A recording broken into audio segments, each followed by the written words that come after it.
All right, welcome to the OB 320 midterm one review. This is for chapter 3, is the chapter called Internal Analysis, Strength, Weaknesses, and Competitive Advantage. So if you've been up on the reviews, chapter 2, Sarah put the review about external analysis. This chapter is about internal um, parts of the company and how you use those to provide a competitive advantage. So real quick, where these, again, the chapter is called strengths, weaknesses, and competitive advantage. Where these things are coming from is something called the SWOT analysis. You don't need to know this, but it might be good just to understand where these two things are coming from. So SWOT stands for strengths, weaknesses, opportunities, threats.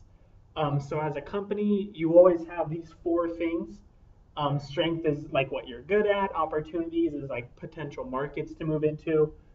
Weaknesses would be things that your company isn't great at. And then threats would be things like other companies threatening to take your customers or things like that.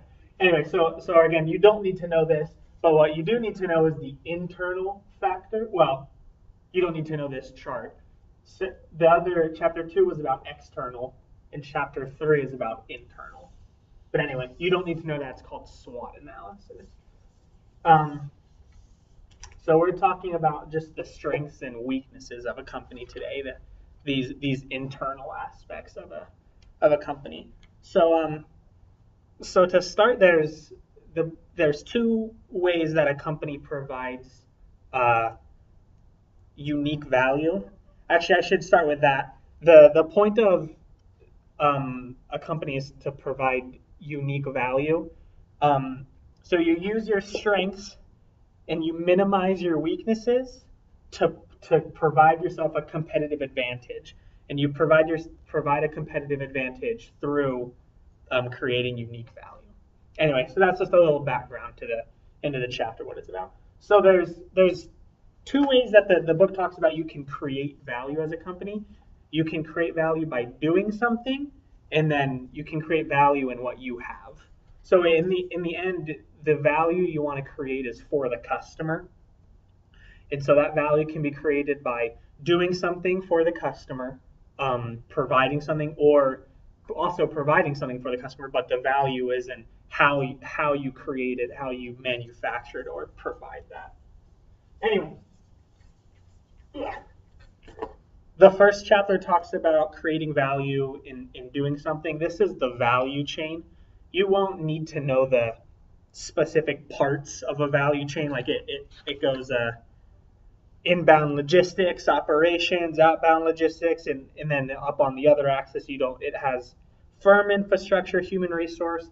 You don't need to know those specific things, but what you do need to understand is that the value chain helps you determine where your strengths and weaknesses lie in a company.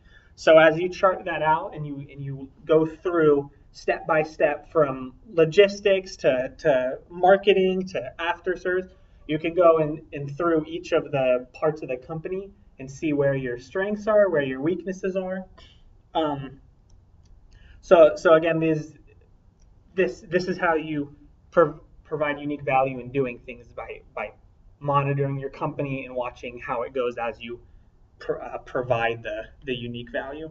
The other way that it talks about creating unique value is through your internal resources. So it's interesting. The section is called the resource-based view, and then one of the resources is resources. So don't let that confuse you. So in the resource-based view, remember this is what you have.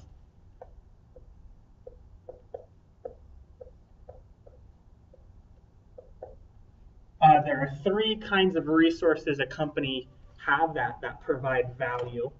There's, like I mentioned,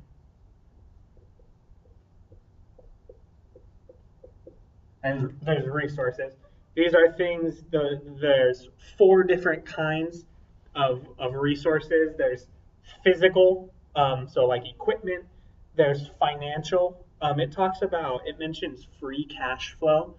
So that's like money left over after operations. So think about like a small business um, that's just barely scraping by when they at the end of the day, after paying for expenses and getting their uh, profit, I guess, they would not be breaking even by very much. So they would have a small free cash flow. But then a company like Coca-Cola makes millions of dollars, I guess, every day. I don't know if that's entirely accurate. But either way, they make a lot more money, so that they have a lot more money in their free cash flow that they can spend on other things. Another resource is human resources. This is things like employees and management. And then there's intangible, maybe, let me write this real quick. Physical, I already forgot them. Financial, finance, human, and then intangible.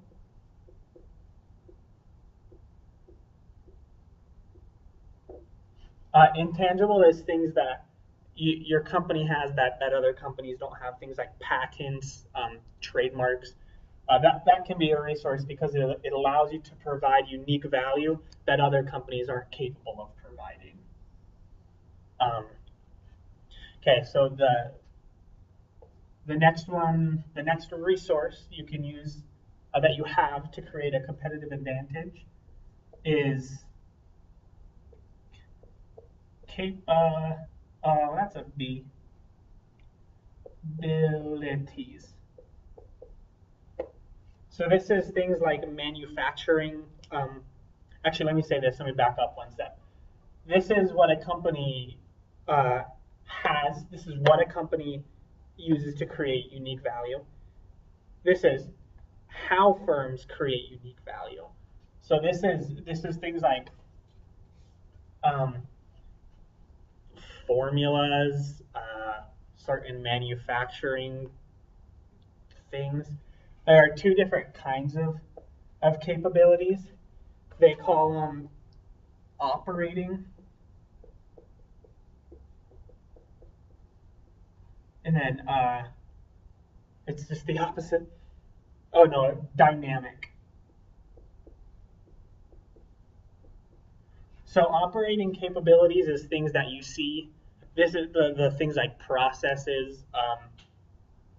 It talks in the book about if you go to McDonald's and you order something, you can see them. They put the fries in the fryer. They put the salt on it.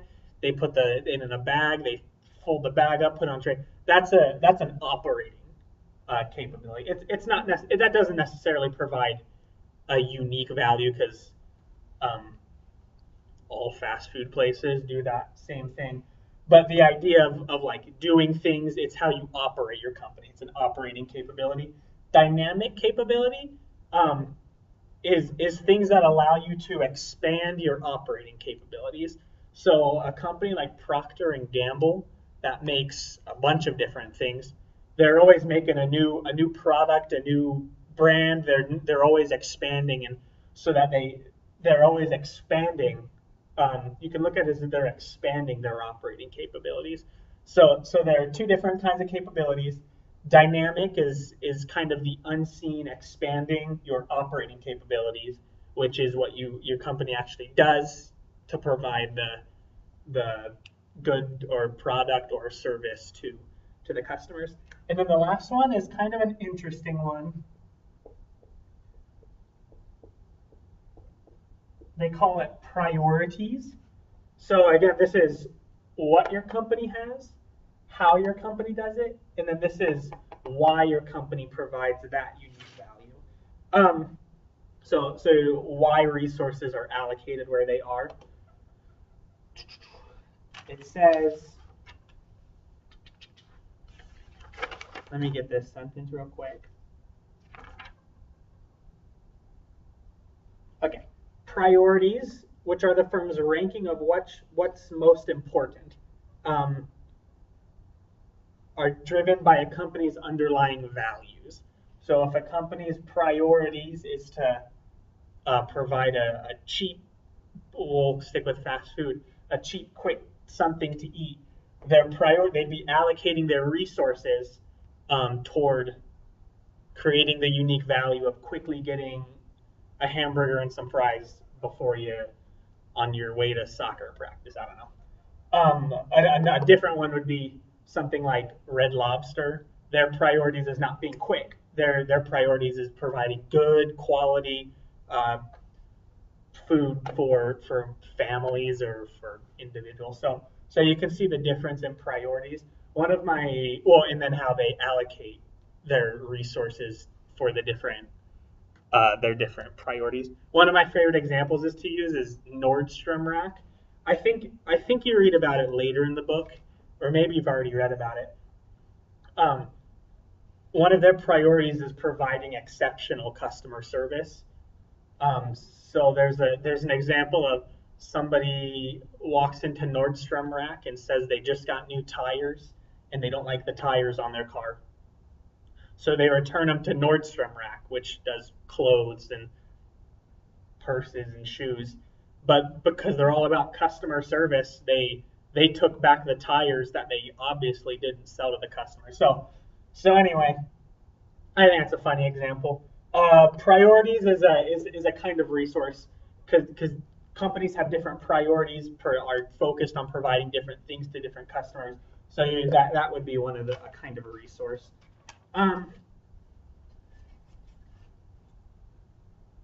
So the resources. Sorry, let me get in the camera.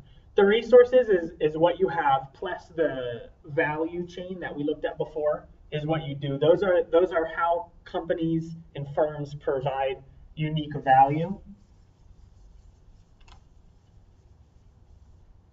The VRIO or VRIO or I always say VIRO. I think they should have changed the order of them, but either way. Value. Rarity. Rarity.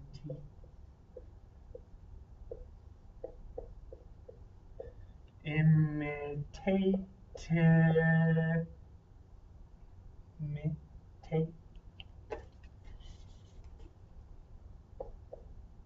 Ability. Maybe I should study how to spell things. Okay. And then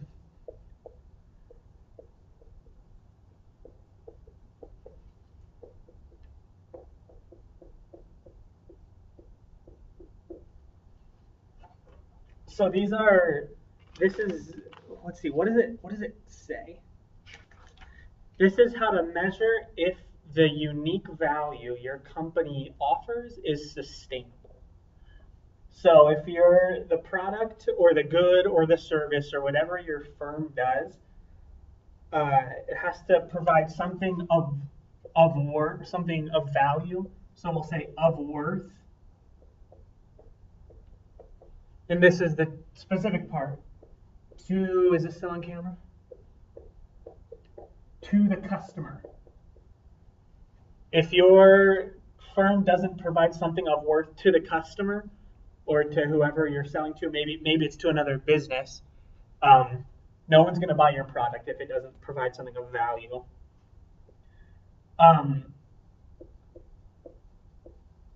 The competitive advantage or the unique value has to be uncommon. It can't be something that everybody is providing or you won't gain a market share at all. Oh, I forgot that it talks about a bunch of different kinds. Imitatability means it's hard to,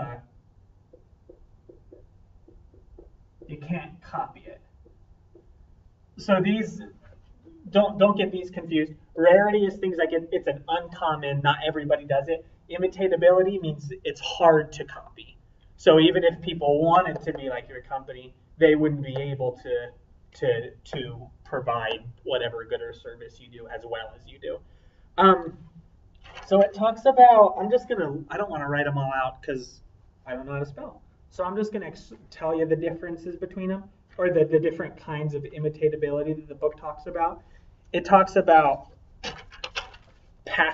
there's 7 ways that your company can be hard to imitate. There's path dependence. So if you have a difficult process, specific, we'll use like a firm that manufactures alarm clocks. If you have a difficult process that other people won't be able to copy, that would be a form of being unimitatable. Tacit knowledge is the second one. Tacit knowledge is things that can't be learned. When you think about things like Pixar, creating movies like, I hope I don't mess this up, movies like Finding Nemo and Up, those are kinds of movies that no one else can create. Is that Pixar? Yeah, okay. That's the kind of it's specific people able to think a specific way that other companies wouldn't be able to even if they tried. The third one is casual ambiguity. This kind of goes in hand with path dependence. It's again, it's easier to see in manufacturing, but you don't really explain how things are made. No one really knows how your product goes from wheat to cereal. The process in between, it's called casual ambiguity. Complexity. Things are highly interrelated and hard to figure out how different parts of the company work together, or again, sticking with manufacturing, how this machine works with this machine. That's the fourth one, complexity. The fifth one, time press diseconomies.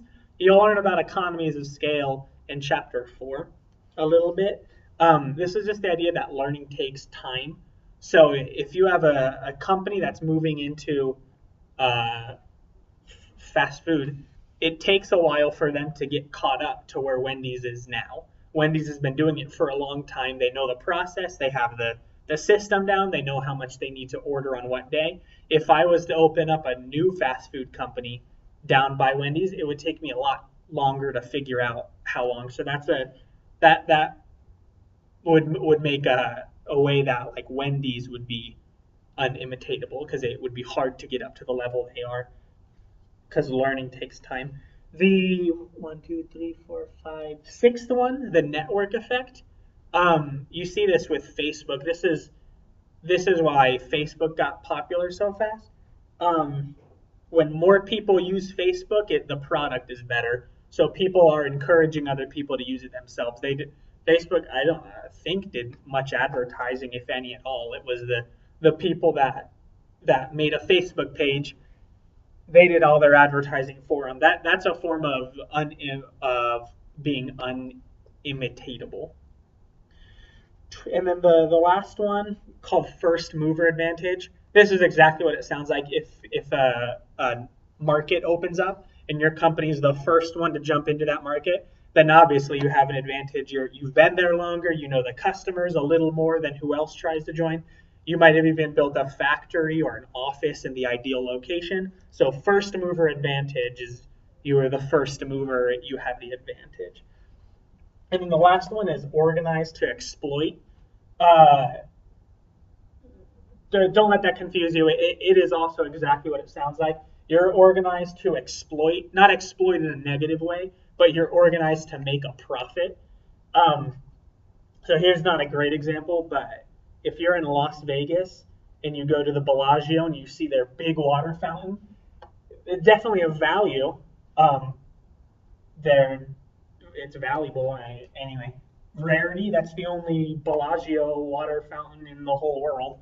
Unimitatable. I guess other companies could try. They could make something similar to it, but it just wouldn't be the same. It's the Bellagio that makes it so unimitatable. Anyway, organized to exploit. The reason this isn't this great of an example is because they weren't necessarily trying to make a profit with the fountain, but it's not the fountain's not organized to exploit. No one's going to pay to see it because you can drive by to see it. You can drive by Las Vegas Boulevard and see the fountain there. So it would not be organized to exploit, whereas something like any company, it is organized to exploit. They're organized what is the word I use? Through to capture a profit through legal and administration. So Wendy's clearly organized to exploit. They're organized to sell something to receive a payment for that. We'll keep moving right along. So that's VRIO. This is what VRIO stands for, or VRIO, however you want to refer to it. So the next thing that it talks about is the competitive advantage, the chart thing. I don't want to have to draw it out, so if you could please right now open your book to page 57, or if you're using the online book, it's under the section called Creating a Sustainable Competitive Advantage. It should be like the second or third section. The chart looks like this. And this goes through kind of like what I just did with the Bellagio fountain. It goes through it and it says if you're, well, it goes through one by one and say, if your company provides this but not this, blah, blah, blah, blah, then your company is, anyway. So the first one is you start going down. If your company doesn't even provide a valuable resource, then your company, they refer to it as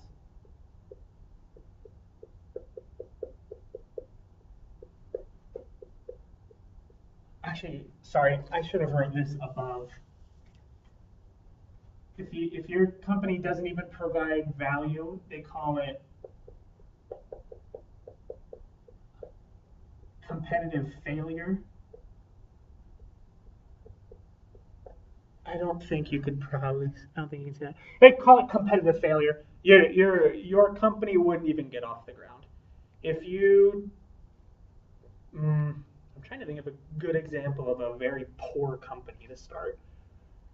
If you started a company that sold hair, not even wigs, just dog hair, no one values that. No one would purchase it, so you wouldn't even begin to compete with other companies. You'd be a competitive failure. Although you would be the only person in the market, it's not of worth to customers, so nobody would purchase that. If your company does provide value,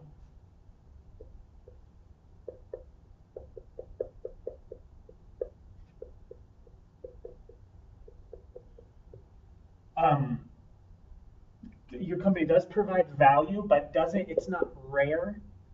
They call it competitive parity. Parity meaning like, well, you can think of the word pair, other, not P-E-A-R, P-A-I-R.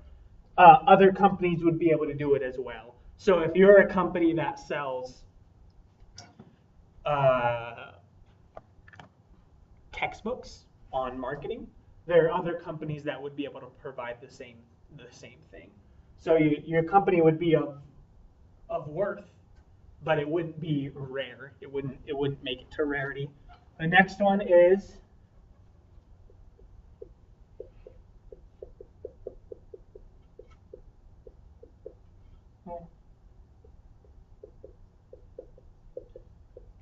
a competitive advantage.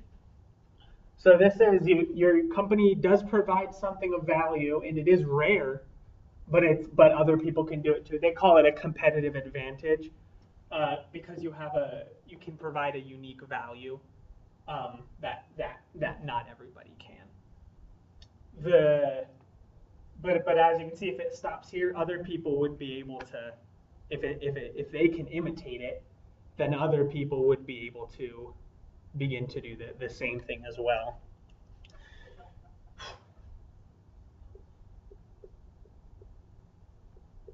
Which is why they call the next one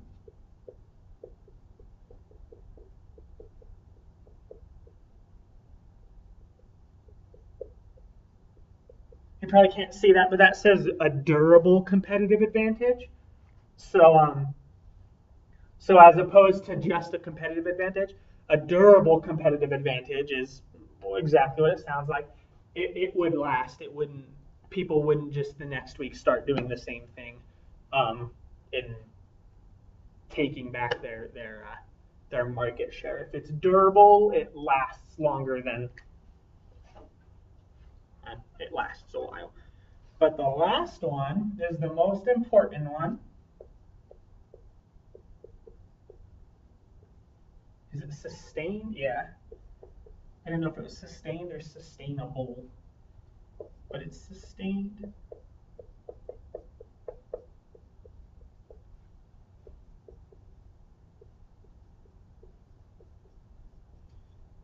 Okay. The last one is a sustained competitive advantage. So this would be, you have a unique value that you offer to customers, and the customers value. It's rare, other people can't imitate it, and you can make a profit off of it.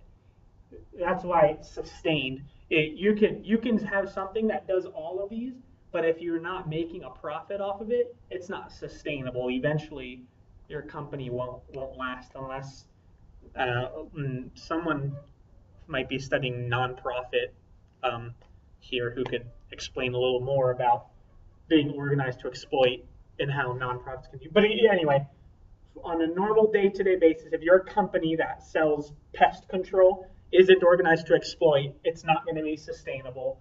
You're eventually going to run out of money. You're not going to be able to provide the good or service that you provide. Again, this chart is all in the book, and it actually lays it out a little better than I explained it. So again, competitive failure, competitive parity, competitive advantage, durable competitive advantage, and sustained competitive advantage. And then the last section of the chapter talks about the diamond method. Does it call it a method? The diamond tool. I'm actually not going to copy it, so I'm just going to leave that up there. I just want to talk a little bit about what the diamond method is. It is a business tool. The book talks a few times about how really why Professor Jensen wanted to, and Nick wanted to include that, is not so much because it has great value academically, but it's going to help us as we approach the job market. It's going to help us find jobs.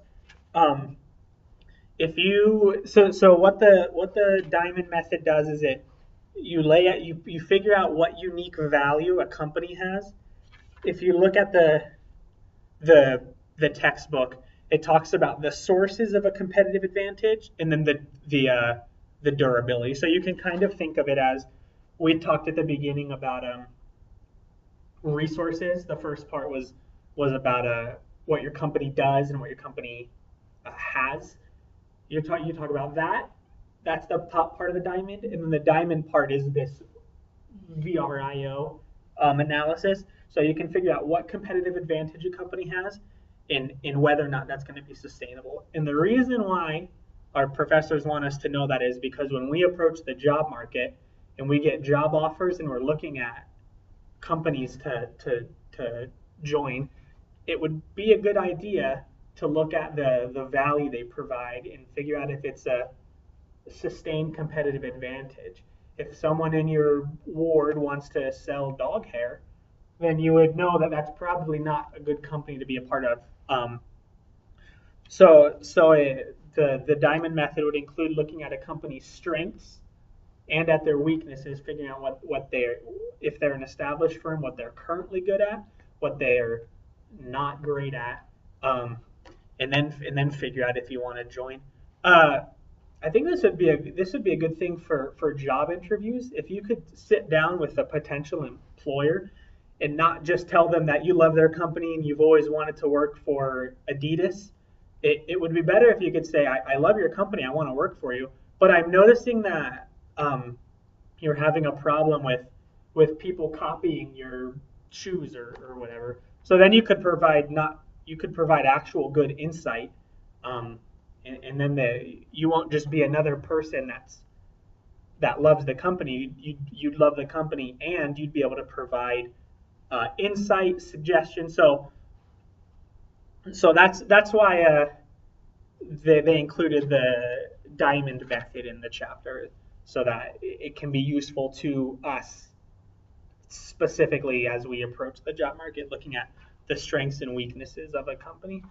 Um, so that ends chapter 3. I'm trying to think real quick. Something I just thought of that will definitely help you as you approach the rest of the course. Before you do your reading, read the summary first, and that's going to give you a blueprint of what you're going to read. Read the summary, and then figure out what it's going to teach, and then you can start to read the chapter.